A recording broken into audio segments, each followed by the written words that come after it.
What's up, y'all? It's college roundup time. It's been a little bit since I've been able to get on here and do one of the college roundup episodes. Mostly because the high school season got kicked off, and a lot of my time is devoted to that. Obviously, with the rankings, team rankings, weekly recaps, etc. But I wanted to get back on here, talk college roundup, things that have been happening. Now, if you remember from like when I first did it, this is like episode 4, I think.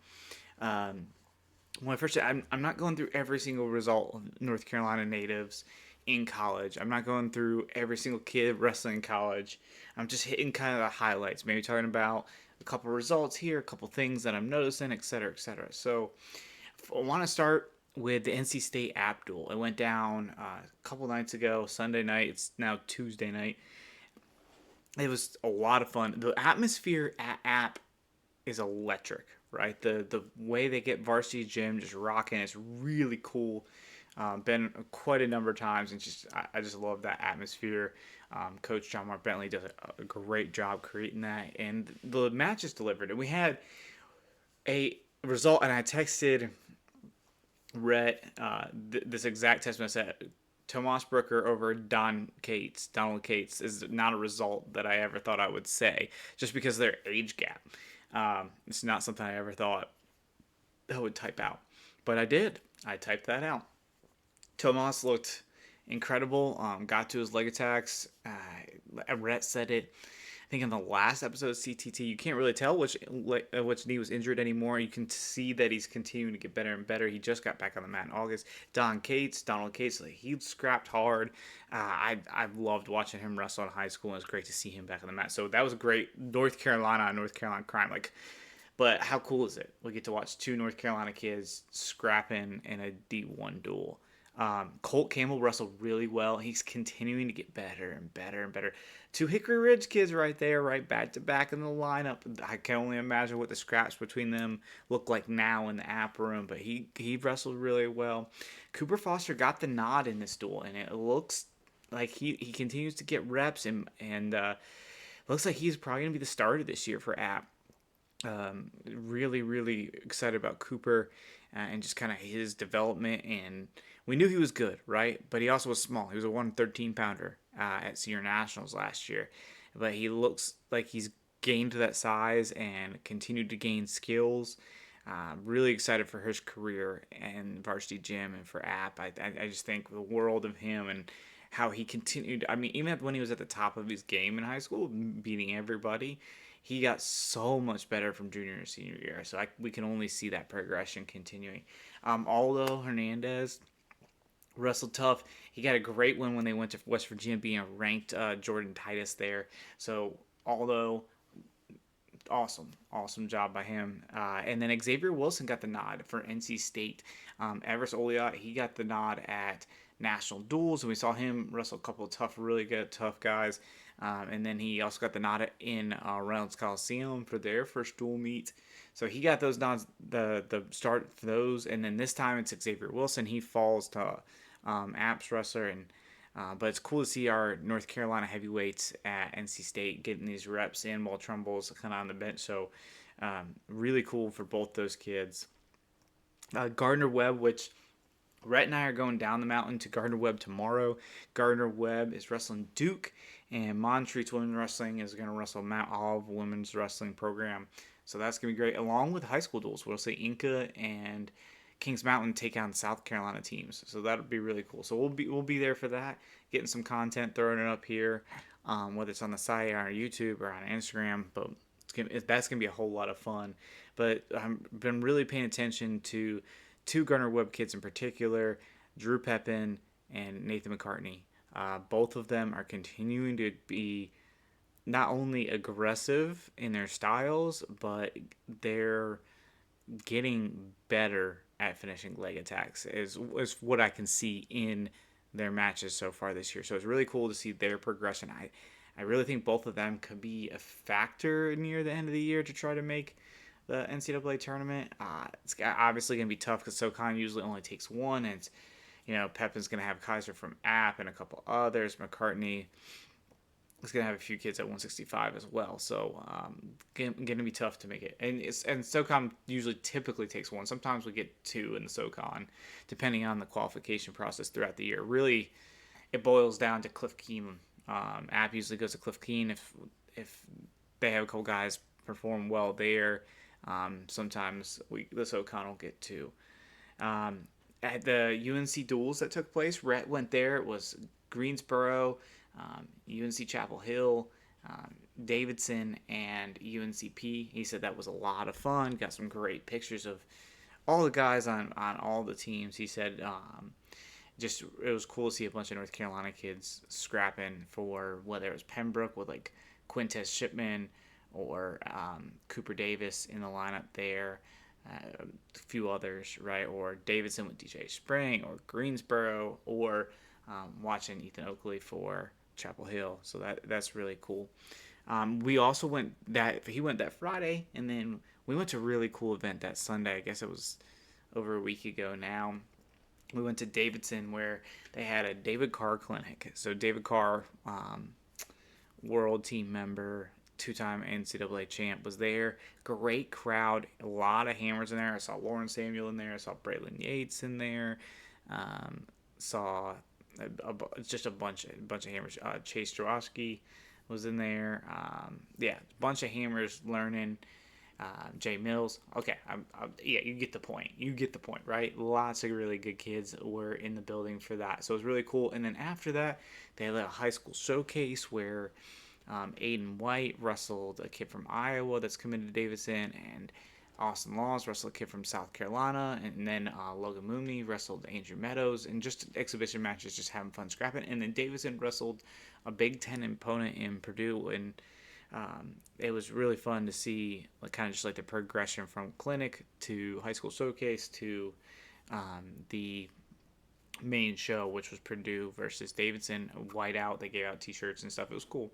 And so we saw DJ Spring, former maiden state champ, 2A state champ. He wrestled tough, just couldn't get done at the end. Was trying to fire off some leg attacks and just didn't score. And that's something he's going to continue to progress on. But it was really cool to see him wrestling a kid from the Big Ten and in that type of atmosphere. And then big get for Davidson was announced just maybe an hour ago, maybe 2 hours ago. I don't really know. Austin Green just committed to Davidson, and he was there on the visit that day, so that's pretty cool. So congrats to Austin, congrats to Coach Carr and Davidson for that, because I think very highly of him. Caleb Campos is doing really well up in American. He's someone, if you weren't paying attention to the big boards at the time, you might not know his name as much because he wasn't a public school kid, right? He competes in the private school stuff and did really well at national preps, All-American there, and then ended up at American, and he's wrestling 184 pounds, just like Tomas is, and Donald Cates. So we got a lot of NC flavor at 184. But Caleb Campos is really impressive up there at American right now. And then Cooper Davis, I said his name earlier, but he's doing really well at UNCP. Cox Mills state champ, combat kid. He's into the national rankings now. So Cooper Davis, 125 for UNCP, finds himself in the national rankings. I think that's someone, like, if you remember back in Holy Angels when he wrestled Cam Stinson, we were like, whoa, this kid is really good, wrestling really tough. So continue to get better there. Speaking of national rankings, really high up is Landers James Joplin, right? Northwest Guilford kid, a couple times state champ, really dominant his last couple of years of high school career. So really cool to see him. He made the semis 2 years ago. Last year was on redshirt. And so he's really high up in the national rankings. He's right in the mix to win a national title at the D2 level. Avery Bonacore is in the national rankings as well. He's someone who was injured last year. Sly Fox kid, probably one of the Sly Fox OGs, like the first kind of iteration of Willie's Sly Fox kids. But Avery is someone who came on really strong at the end of his high school career. Looks like one of the best kids in North Carolina when he graduated, period, regardless of weight, regardless of classification, regardless of grade level.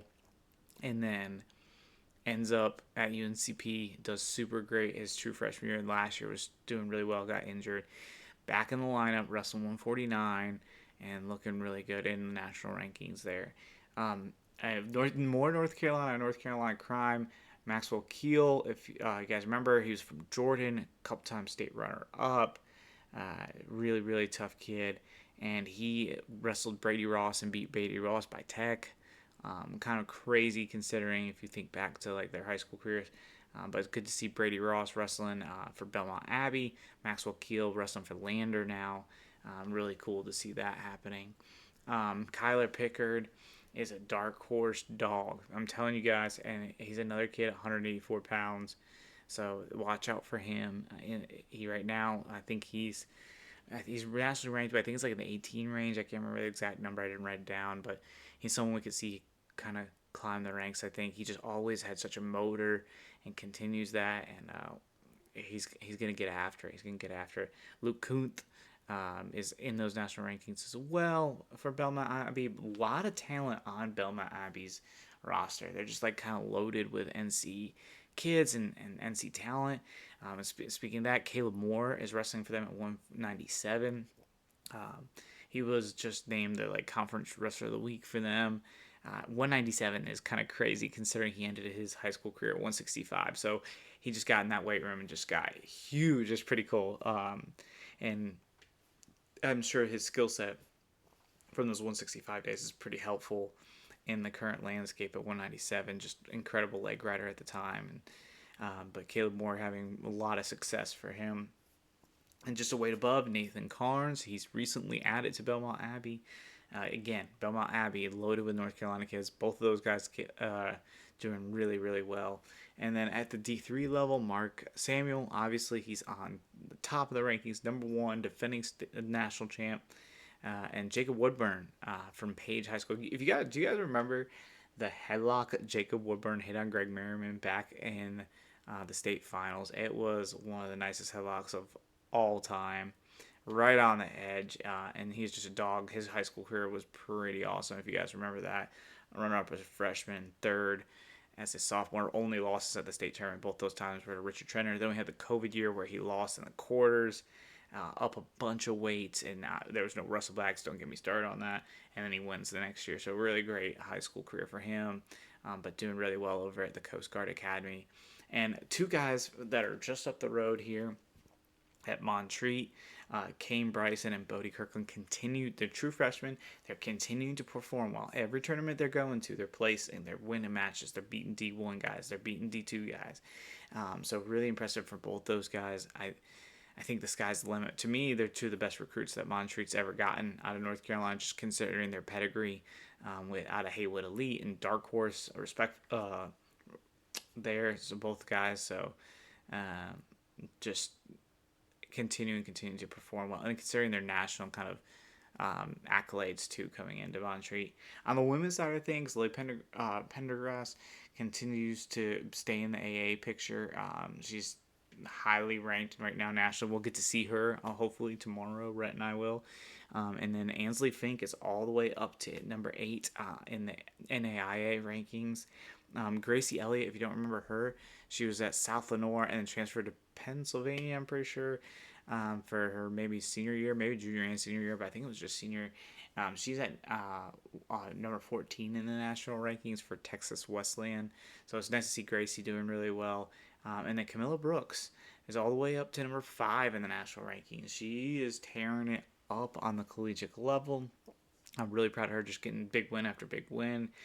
If you watched her senior year, you would have predicted this. It wasn't some genius move to pick her doing really well at the collegiate level based on her performance her senior year.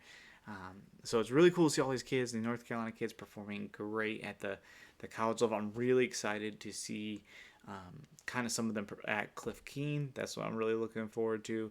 I'm really looking forward to tomorrow to seeing the Gardner Webb and Duke match. I really am excited for the Montreat and Mount Olive match. Maybe we'll see Morgan Rapaski in the lineup for Montreat, which she should be. She's national qualifier. And then on the other side of things, Mount Olive has a bunch of North Carolina girls, including Lily and Ari. So just a ton of North Carolina kids I appreciate you guys tuning in. Thanks for support. Shout out to all these North Carolina kids competing in college. We'll continue to kind of every couple of weeks probably. I'm hoping to find a rhythm with the college roundup with all the high school stuff that I'm taking care of. But I appreciate you guys' support. Thanks for tuning in.